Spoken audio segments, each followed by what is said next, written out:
And once again, thank you for joining us for our continued coverage of TIA 2013. I'm here with Mark Walker. He's the president of Walker & Associates. He's also a TIA board member and the chair of TIA's Public Policy Committee. And Mark, once again, welcome. Thanks, Dave. Good to be here. And thanks for being here as well. Before we get into it, Mark, I want to talk about your takeaways from TIA 2013.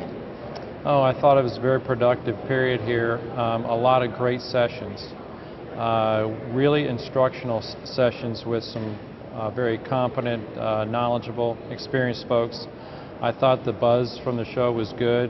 Investment happening in a lot of places that are new and forthcoming that are going to make the legacy industry kind of advance quicker into some things that we've been talking about. So good buzz, good opportunity. Obviously the shutdown in Washington having a little bit of an impact, but it turned out to be a wonderful topic for us to engage in from a policy perspective as well. So all in all, a great event. Speaking of engagement, Mark, why should industry suppliers, and this is the title of our segment, engage in TIA policy efforts? Well, the supply base that are members of TIA have a long list of common needs that need to be reasoned out, asserted, and defended in Washington. So from a policy standpoint, we really have a big job. And it's important that the suppliers, that the member suppliers understand what they have at stake in that game. The very health of commerce is at stake. The opportunity to get return on investment for the many investments that we all have, whether it's network deployments or the products that go into those networks. Rules and regulations about how that can work. Product use, network operation. The ability for us to keep our money once we make it so that we can reinvest. That's in the form of taxes. So tax issues are obviously a commonly held concern amongst the entire supply base that needs to be asserted and defended properly here. And then the last thing, which it's not the last thing, there's a long list, but I think prominent as the others are, would be IPR. The intellectual property right protections that need to be in place. So many of these things are common to the supply base and are critical for policy at this level to be defended here in Washington. Mark, let's talk a little bit about the TIA Forum. What's the visibility at this time of the TIA Forum? Well, if you look at the TIA Association at large, we can refer to it as a forum, because in some sense we gather the ideals of our member base, and then where do we take them? How do we create that visibility?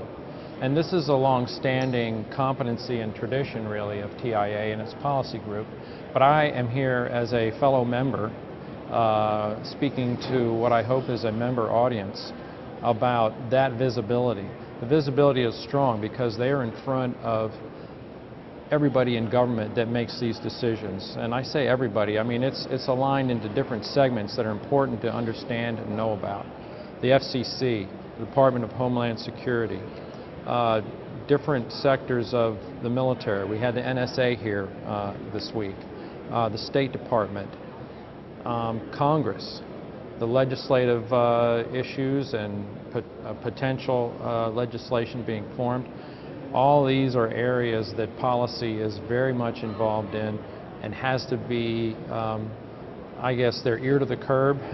And meetings are regularly happening up on Capitol Hill and throughout these different agencies to make sure that grass doesn't grow under our feet, so that we bring that visibility to our member base and we have the opportunity to coalesce on ideals that need to be then converted into practice and the laws that we have to deal with, and the rules and regulations, more importantly, that we have to deal with.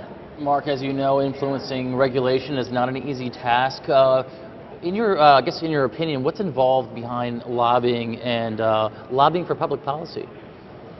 Well, once these ideas are coalesced and we understand what's going on, now we have to take it back. So the issues tend to evolve over time, and it's important that we do our homework early and often, so that as we sense that the change is about to occur, we know enough about the issue and about the stakes involved to be able to provide a quick written response.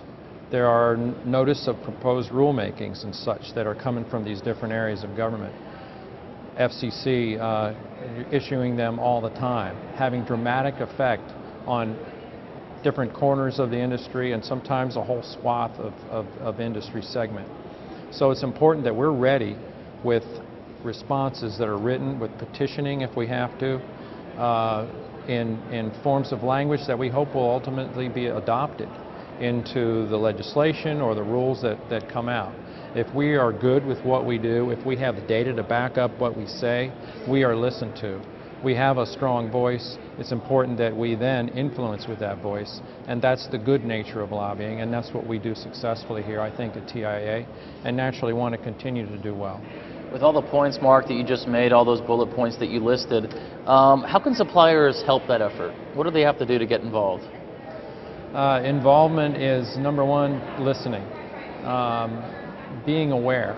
So we have this huge opportunity as suppliers to learn and listen. But then, join TIA. Be active in TIA's committees. You can't influence unless you're listening and speaking. And it is an open forum, and it's a wonderful opportunity for suppliers like Walker & Associates. You could be a billion-dollar company, you could be a several $100 million company, you could be a $5 million company. Your stake in the game is just as big as it is for anybody else. So the important thing is to make yourself available to the information that is so forthcoming. Read it, listen to what's being said, and then spend a little time, not just as a member, which we have hundreds of members here in TIA, but be involved in those committees. So what I'd like to do now is talk a little bit about the committee work. We have issues that are important in wonderful segments that TIA has kind of carved out so that we can take those issues, address them in committees, which are subcommittees to the Public Policy Overall Committee within TIA. And I'd like to list those subcommittees so we get a sense of specifically the issues involved. Spectrum, that's probably where you're starting. Cybersecurity, which involves, of course, this huge debate between providing cyber protection and then privacy. Public safety, broadband convergence, which has several things inside of it. IP transition for carriers, which includes facility retirement and go-forward interconnection rules. Compensation reform. Obviously, that's very important as we change the rules from going from voice to broadband and how subsidies happen within RUS, among other ways of affecting compensation reform. Network neutrality. Obviously, that's been a huge issue. It will continue to be a huge issue, and there's different actions happening now that need to be attended to make sure that our carrier rights are properly protected so we can manage networks well. As I mentioned, M2M, transportation and smart cars. Transportation and smart cars are a brand new area that we're developing some competencies on, but leveraging what we already have done in M2M, a very, very prominent opportunity for us. Energy and environment. This gets into a lot of detail on product make, form factor, energy utilization. Tremendous work being done in TIA on this front to keep our manufacturers solvent in what they are able to, how they are able to practically manufacture and present product to market. Trade relations. This gets back to, we're looking internationally here. What is the expectation and requirement that we have on other companies, other countries, and as such what they would have on us? It's a delicate balance. Our team is very, very good at making our case before the folks across the sea. And accessibility would be another area where products need to be made so that folks at disadvantage have an opportunity to utilize them well. So, long list. There's a longer set of items that I could mention, but these are the issues that are crafted, where our opinions on those issues are crafted in subcommittees of policy, and a given member has an opportunity to spend time in any way they want, just on phone conference calls or come to Washington and be face-to-face, extend an email or two, provide your input on proposed writing that is in response to what we see going on in Washington, so we have a great position to take and can defend the commerce that is so important that we have here in our industry. Mark, as a TIA board member, clearly you're aware that there are several pillars that make up the TIA organization. One of those, of course, is policy, but what are the other ones? Well, it's easy for me to speak to policy because of my exposure to it, but we've got some wonderful other competencies here that many folks know about, but it's important to mention: networking and standards. Standards somewhat like policy in the sense that we have to go out and establish and facilitate agreed-to positions that take some intricate work. TIA, I must say, is very strong in a number of standards that extend through many corners of our industry. They've got a great reputation. The team here is obviously working on new edge areas, leadership in data center, M2M, infrastructure deployments of different varieties. So very important for us to have that pillar understood so that the prospective member coming in to say, yes, I want to be part of what's happening in policy, also knows that they can contribute and benefit from what's happening in standards. And networking is events like this. It's opportunities to get together, exchange ideas, understand what is happening in the market, give yourself an opportunity to see the next area of spend. What's carrier CapEx going to do in this fellow's opinion versus that fellow's opinion?